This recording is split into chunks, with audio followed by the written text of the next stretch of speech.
Denis Chetty, bonjour. Merci d'avoir accepté notre invitation. On est très heureux de vous recevoir sur Parole en Lumière, sur Écho littéraire. Vous avez plusieurs vies, il faut le souligner. Professeur, journaliste, entrepreneur, écrivain. Qu'est-ce qui relie tous ces chemins, Denis?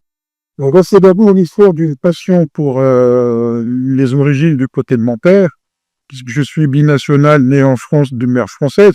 C'est pour ça que je m'appelle Denis. Et j'atterris en 62 en Algérie avec l'indépendance. Mon père est rentré étant un ancien cadre du FLN. Je suis baigné dans une autre culture que je ne connaissais pas. Je comprenais pas trop l'arabe, donc on m'a inscrit à l'école coranique, donc j'ai appris l'arabe phonétiquement. D'accord. Sans comprendre au début. Mais phonétiquement, grâce à l'école coranique, j'ai appris très vite. C'est comme ça que j'ai découvert que j'avais un don, j'avais l'oreille musicale. Et donc j'arrive donc dans une culture que je ne connaissais pas, sans comprendre la langue, et on m'a plongé dans une école coranique pour, soi-disant, accélérer mon apprentissage. Ça a été une bonne idée, je le reconnais. Sauf que plus tard, ça va avoir des conséquences sur mon projet personnel de spiritualité, qu'on va d'ailleurs trouver ou rencontrer dans la plupart de mes livres, puisque, évidemment, je parle de Massinissa. Alors, je rappelle que j'ai commencé par être professeur de civilisation, à une époque où il fallait pas parler de berbérité. À Constantine, ça m'a été refusé, donc l'intitulé de mon cours, civilisation berbère, et je l'ai appelé civilisation antique. On m'a refusé un projet doctoral, et comme j'avais une double nationalité, je m'en foutais un peu. Je suis venu à Paris pour soutenir, avec mes propres moyens d'ailleurs, heureusement ou malheureusement. Depuis, j'ai fait autre chose, mais la civilisation berbère, c'est resté une passion que j'ai cultivée, et d'ailleurs tant mieux, parce que si je l'avais entretenu comme un devoir académique quotidien, j'aurais peut-être pas eu cette passion de l'approfondir. Je me suis d'abord posé les premières questions dans ma famille, qui est d'origine de Kolo. Bon, Kolo, c'est au nord de Constantine. On passait les étés dans la montagne, et je voyais bien que les localités n'avaient pas une sonorité arabe. Et mes tantes, puisqu'il y en avait 7 dans la maison, un oncle, on me disait arabe. Ça coïncidait pas avec ce que j'apprenais de la langue arabe. Parce que on allait à Tizerben, on allait à Taballot, on allait à Tabanart, on allait à Agur, à Zugar, et pour moi, c'était pas arabe. Donc je demande, l'enfant curieux que j'étais, mais nous sommes quoi? Et on me répondait, on me rabouro, je me suis dit, ça c'est une énigme que je dois développer plus tard, ou approfondir plus tard. Quelques années plus tard, donc une fois mes études de civilisation accomplies, j'ai commencé à approfondir cette question, en sachant que plus tard j'ai découvert que ma famille descend des Messilis, donc les descendants de Messilis. J'ai commencé très tard à écrire. J'ai attendu mes 60 ans pour commencer à écrire. Alors pourquoi? Pour peut-être différentes raisons, mais la principale, c'est que je n'ai pas la grosse tête déjà. Et à un moment donné, je me suis dit, tout ce que je sais, toutes ces 40 années de travail, d'études, de recherche, de compilation, etc., à un moment donné, il faut bien que ça serve à quelque chose. Notamment, de transmettre le savoir. La première motivation, elle était là. La deuxième motivation, c'est que je me suis aperçu que une certaine communauté, pour ne pas la citer, en France, usurpait, utilisait notre patrimoine pour se faire prévaloir. Et je me suis dit, non, j'ai pas le droit de leur laisser ce créneau-là. Je dois, avec 2 orientations principales. La première, c'est de décoloniser notre histoire, parce qu'elle a été principalement écrite par des étrangers qui ont favorisé le trait pour eux, qui ont agrandi, ils ont exagéré, etc. Et je me suis dit déjà, il faut décoloniser, il faut que ça soit quelqu'un de l'intérieur, alimenté par tout un savoir oral que j'ai récupéré dans ma tribu, et toutes les connaissances. Bon, j'ai lu tous les classiques, parce que quand j'ai fait ma thèse sur Massinissa, évidemment, je commençais par eux. Mais en même temps, je me suis éloigné des classiques, mais simplement pour créer ma propre joie. Sans avoir la grosse tête, je me suis dit, il y a un créneau à exploiter que personne n'utilise aujourd'hui, à part sur Massinissa, par exemple, à l'époque, il y avait 2-3 livres, pas plus. C'est vrai. Alors que sur Ramsès II, qui a vécu à peu près, qui a régné une 53-54 ans, il y a à peu près 13 000 références. Donc c'est une injustice. Premier axe de travail, décoloniser notre histoire. Deuxième axe de travail, démystifier. Pourquoi? Parce que là aussi, on a tendance dans la tradition orale à exagérer le fait. Et voilà, c'est les deux axes qui me guident aujourd'hui pour écrire. Parfait. Attendu 60 ans, pourquoi? Parce que c'est l'âge de la raison. Et en même temps, je ne suis pas historien, je suis prof de civilisation, ce qui inclut l'apprentissage par le biais de la tradition, de la religion, de l'économie. Ça va au-delà de l'histoire. Donc je ne me contente pas uniquement de l'histoire, et cerise sur le gâteau, j'ai opté pour la chronique romancée parce que à la fois, je me base sur les faits, sur les personnages, sur les situations. Exact. Je ne déroge pas à l'histoire en elle-même. Tout à fait. Mais comme notre histoire, c'est comme un gruyère, il y a plein de trous, c'est là où je fais appel à la fiction.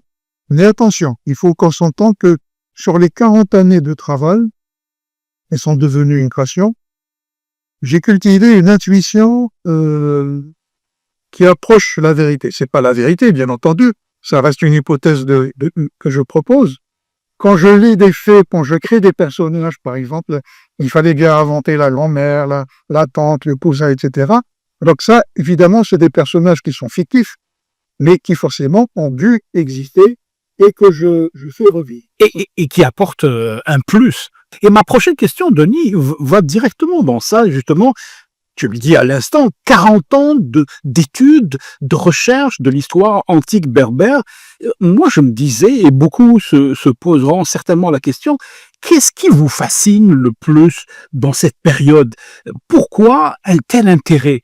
Les facteurs qui ont déclenché cet intérêt, bon, le premier facteur, je l'ai évoqué, je gagnais dans cette famille, on n'est plus des Massés, nous sommes maintenant des Wishawa, des Fia.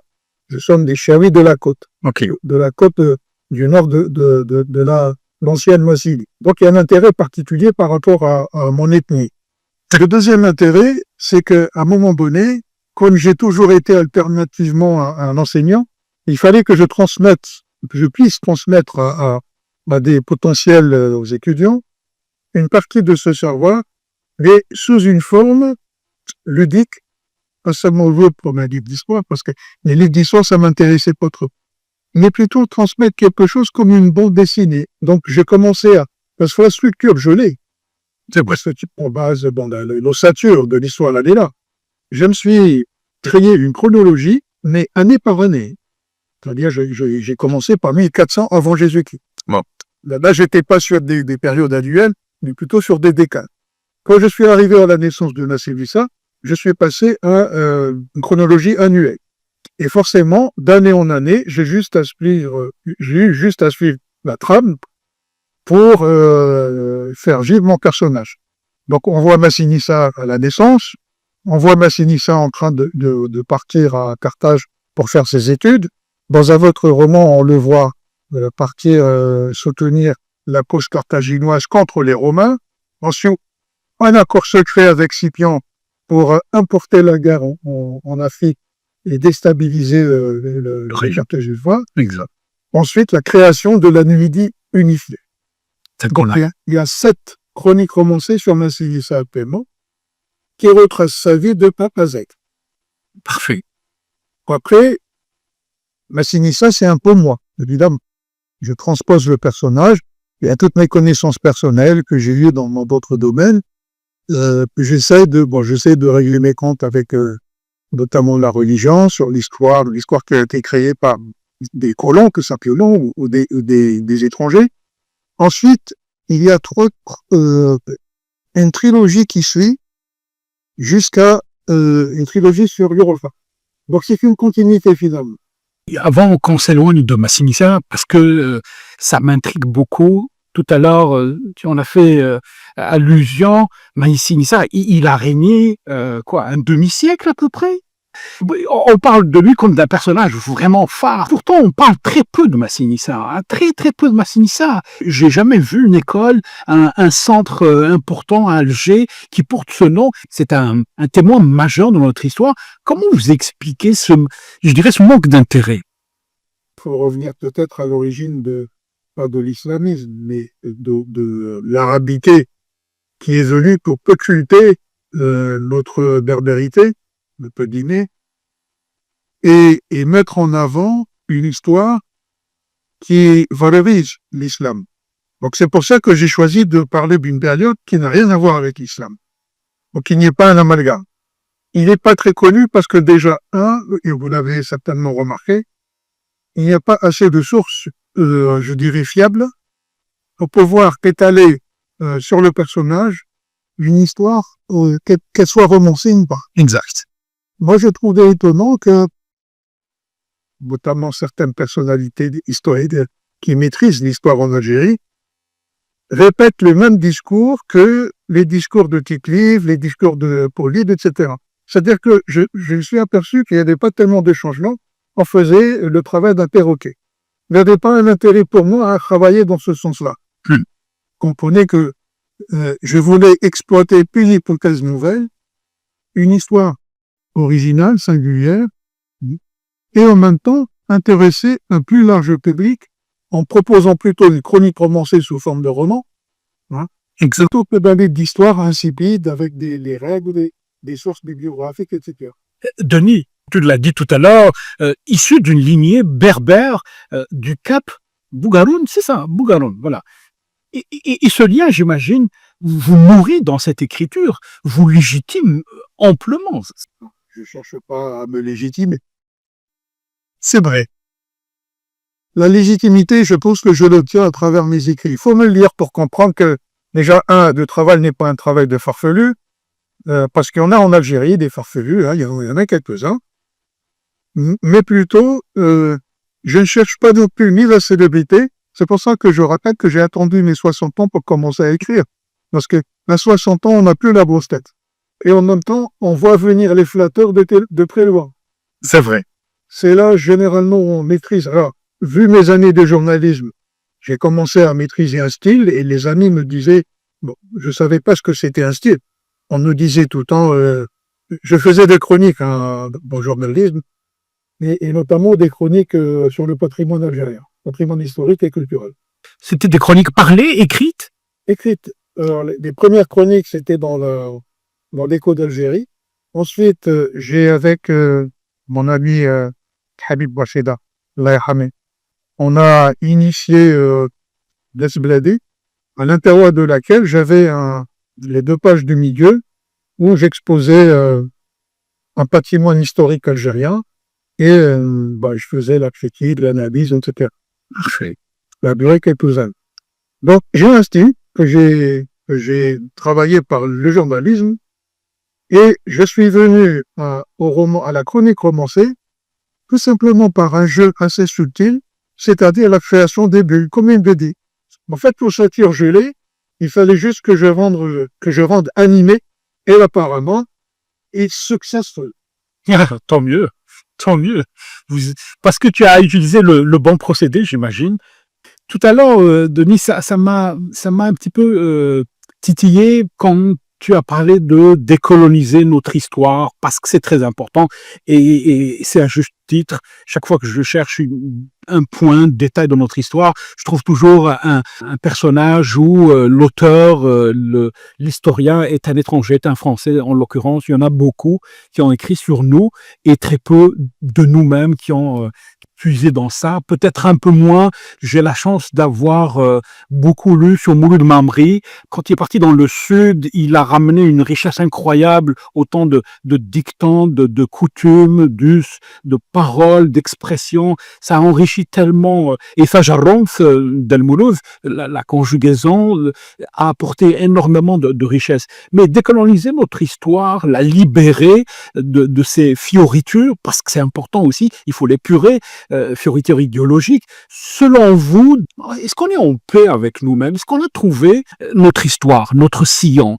Je pense que l'Afrique du Nord, subi une fatalité depuis très très longtemps, qui est de vivre constamment dans la recherche d'une quête, pas nécessairement d'une vérité, parce que la vérité n'existe pas, proprement dit, mais d'une quête perpétuelle qui vient du fait que, premièrement, bien que nous avons eu l'écriture, on ne l'utilisait pas pour des besoins administratifs, par exemple, d'écriture ou d'enseignement. Donc, on a justement ce problème c'est pas un complexe, hein. C'est un choix, je dirais, philosophique.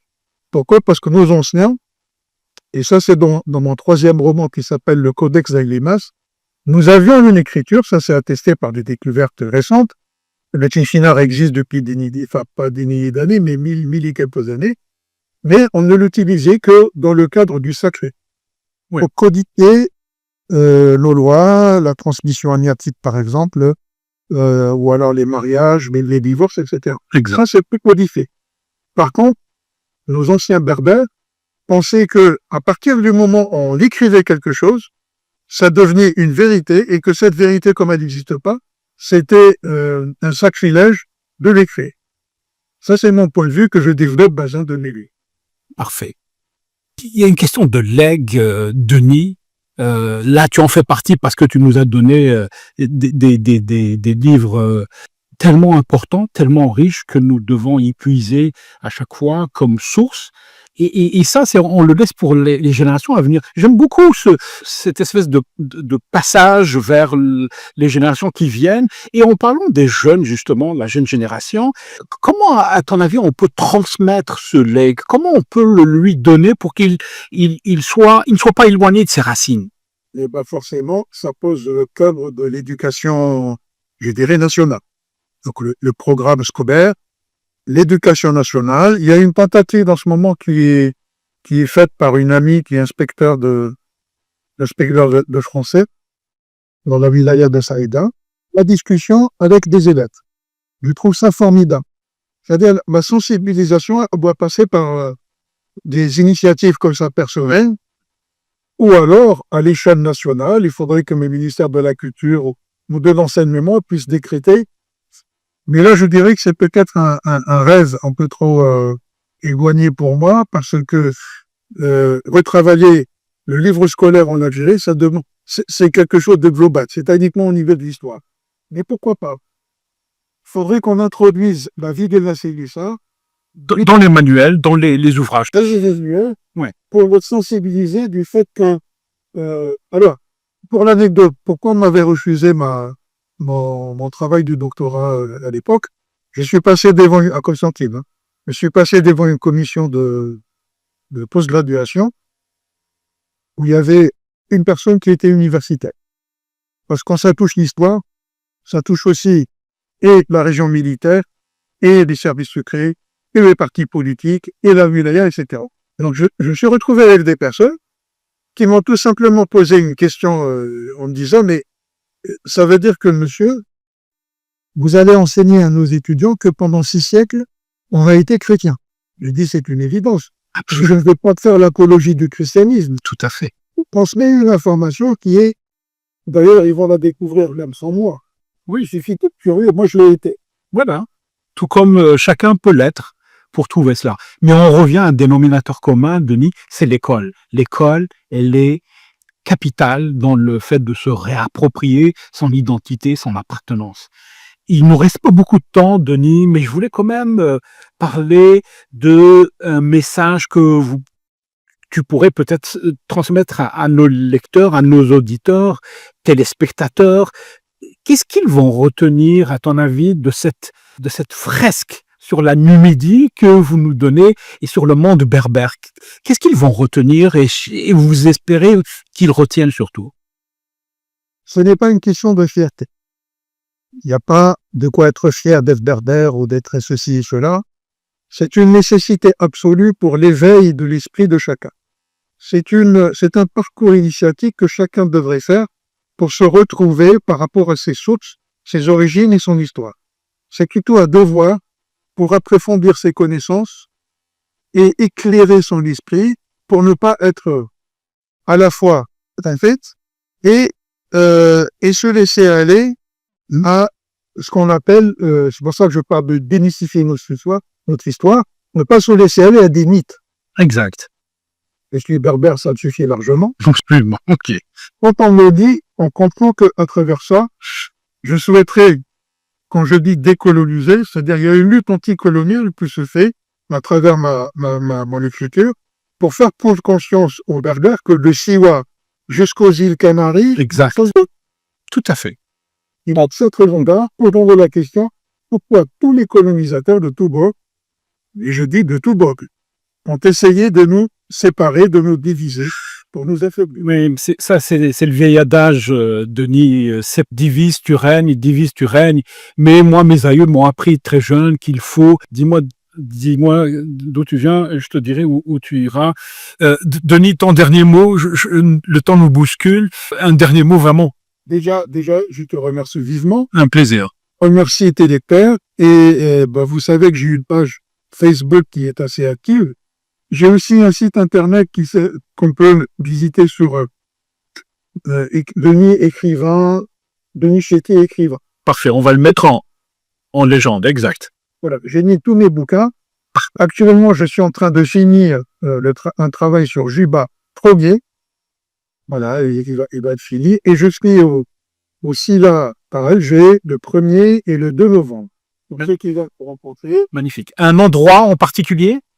Le stand Casbah Édition. Le rendez-vous est pris et tout le monde va l'entendre. Un grand succès pour toi, Denis. Ça m'a fait vraiment plaisir de te parler, de converser. J'espère qu'on aura d'autres occasions de se retrouver, de se reparler. Mais bonne chance dans tes travaux et vraiment un plaisir de te parler encore une fois.